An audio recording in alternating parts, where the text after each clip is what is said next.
For these youngins that's out there right now that's looking for the, can you explain what was your vision like? Because there's somebody somewhere that don't know nothing, and they have the same questions that you have, or I had, or you had coming up, but let them know your process, your success, how you did it. Well, for me, I had to learn everything on the go, and I wanted to make sure that I played to my strong points. So vision and image was my strong points. I knew I had work to do on the music side of things, but the music had already proved that it could sell, obviously. I never put a gun to anybody's head and said, you need to listen to I'll go everything.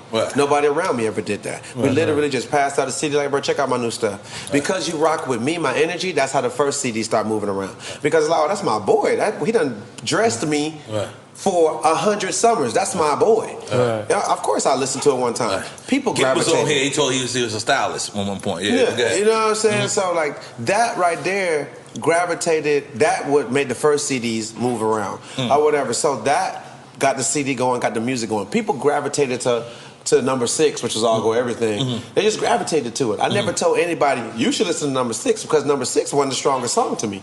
In my head. That's the last song I recorded. For it, and that was the one I wanted to do for the people in the streets. I feel like I had everybody else who I dealt with, because once again, I told you I'm dealing with college students. I'm dealing with people who work in big businesses. So when you made this record, you already visualizing the video?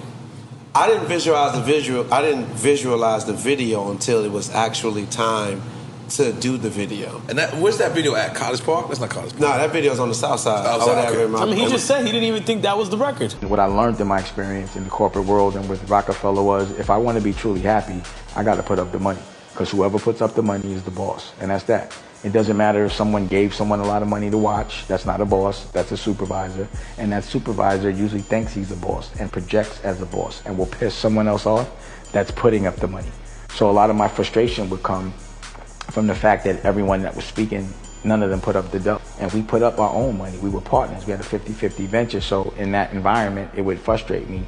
It'd be like being at a dice game and someone else speaking on your money. So people don't know, like, in the music business, I always put my own money up. All the movies I made, I always put my own money up. And it's a risk. Like on this movie, I got to hook up too. Me and Romeo, we the first father and son to really, from hip hop, put our own money up for a film. And I mean, we haven't got paid yet. We're gonna get paid that in the end, but everybody else is paid. So that's what comes with being a boss and being an entrepreneur, taking that risk, knowing that what if your money don't come back? Well, I ask everybody, so from John Weatherspoon to everybody in this project, I made sure, and I think that's what people don't realize, it comes with being a boss. You wait for your money in the end. And if it come back big, you win. I don't live for that deal. If that deal gonna kill you or stop you from being successful, then don't.